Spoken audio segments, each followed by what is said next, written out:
Hi, we're here today at the London Coliseum, the home of the English National Opera, sitting in the Royal Retiring Room, where we're in conversation with Elizabeth Llewellyn, who is the new Mimi in Jonathan Miller's production of La Boheme. This is her first stage production, and I am predicting that this is going to be somebody that you should really be watching for about the next 35 or 40 years, I would say.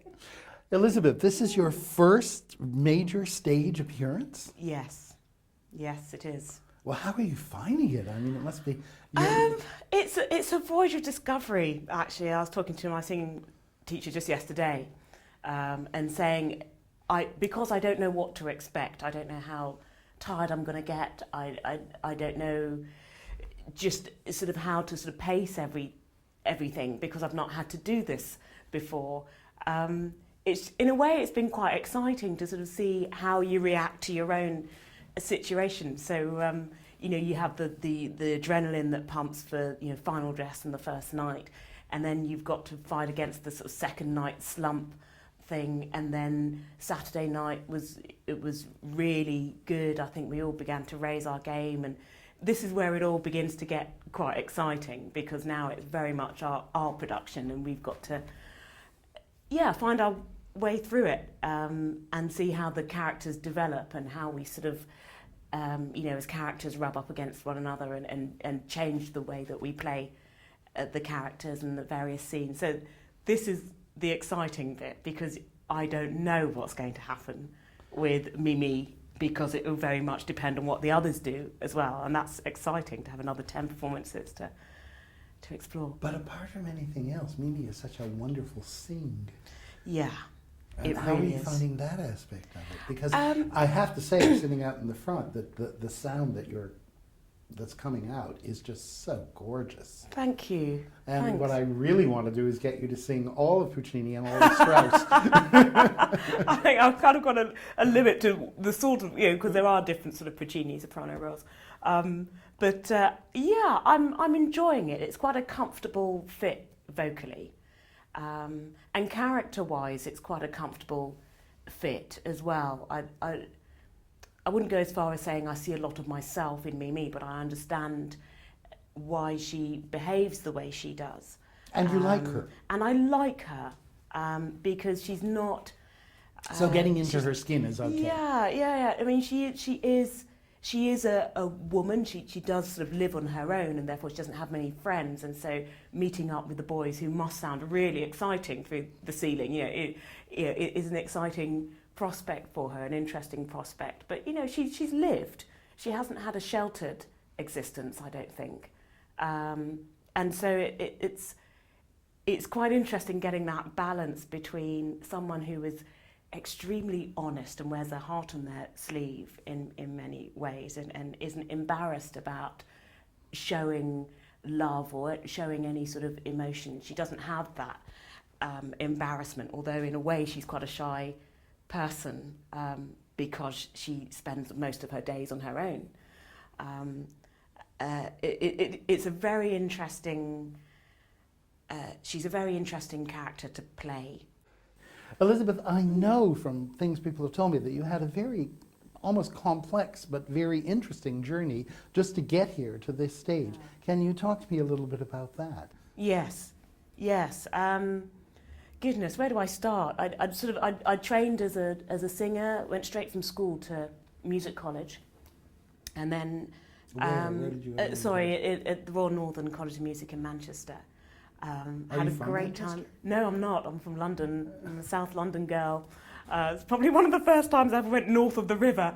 But I had a great time in Manchester. It was very hard work going from effectively a small girls' school where you were quite a big fish in a small pond to suddenly being a tiddler in a sea of amazing singers. So that was very hard work. But it was great. You sort of learnt your craft in a way, the hard way, and the idea of just grafting away quietly and you know, working on your technique and you know, keeping a close eye on repertoire and things that might suit you a few years down the line. So that was quite an interesting sort of process, but hard for an 18-year-old to realise that actually they're not as good as they thought they were.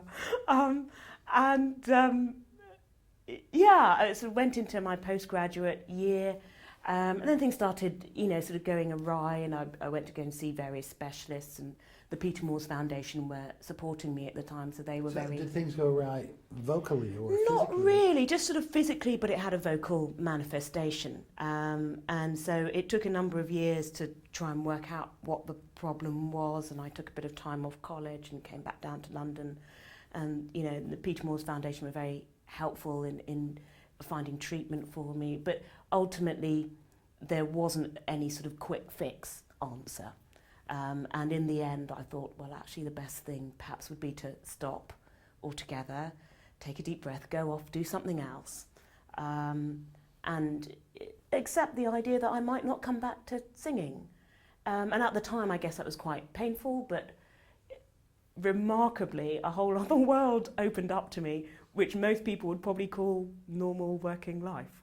So what did you do? So goodness, I started off, this is hilarious because truly I couldn't switch on a computer. I didn't know one end of a computer to another. And I remember a friend of mine had to help me write my CV because I'd never done any word processing or anything like that. And I ended up working for an IT and telecoms company, training sales-to-sales business people. For people like MCI WorldCom and Alpha Telecom and some of the sort of big telecoms and IT companies. And it was fantastic. It was a very young company, it's very vibrant. It was on the cutting edge of training people in sort of e-business. That was just beginning to grow. The idea of buying and selling things over the internet was a very new concept. So it was a very exciting time to be in the industry. And I was with them for a year, and then a colleague of mine, sadly his father died at the end of that year and left him as managing director of a travel company. And he wanted to explore or develop further this sort of concert hall side of the business, but he wanted real musicians to help him to do that. And so he said, well, Liz, you did a bit of music, didn't you? Could you come and work for me? I need musicians to come and help me with that. So that's how I got into the travel industry, and I was in that industry for I guess about 4 or 5 years, in various jobs. Ended up being manager of a supervisor of a team that wrote special interest tours for long haul English speaking markets coming to the UK and Europe. And so we were research specialists effectively, and I headed up that team. I'm not quite sure even now how I got that job, but it was great. And I was able to get a mortgage and buy a flat, and so quite normal in the great scheme of things. But I worked with some fantastic people who were really good friends. I think some of them came to opening night, yeah, I'd had a great time. Actually. So how did you get back into music, into the singing? What happened? Well, I said I bought this flat. About 8 years ago I bought a flat, and but it was in an area that I didn't know, still in South London, because I couldn't bear to go north of the river. I wanted to get to know a few people in the area. My brother had lived in the area, and then he moved away to Ireland with his wife. So I didn't actually know anyone where I was, and I decided the best thing to do would be to get involved in the amateur music scene, because where I am, it's flourishing. The amateur music is a very high standard, it's good standard, and so I joined an amateur chamber music group, which met once a month, sort of gave a concert once a month, and an amateur operatic club, which gave either concert or sort of scenes from operas in concert, sort of twice or 3 times a year, and again it was fun. It was lovely to meet other musicians, other singers, great to suddenly dig up my leader again and sing some of that. That was wonderful. And it was actually the operatic club, one of the music directors there had said at the end of a concert, Liz, I've got to ask, what are you doing here? Because you really ought to be taking this a lot more seriously than you are.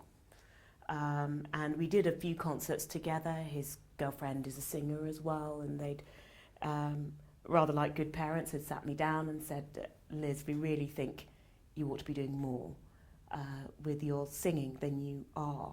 And it just set me thinking, and on that road of sort of thinking, well, perhaps I ought to explore this a bit more seriously.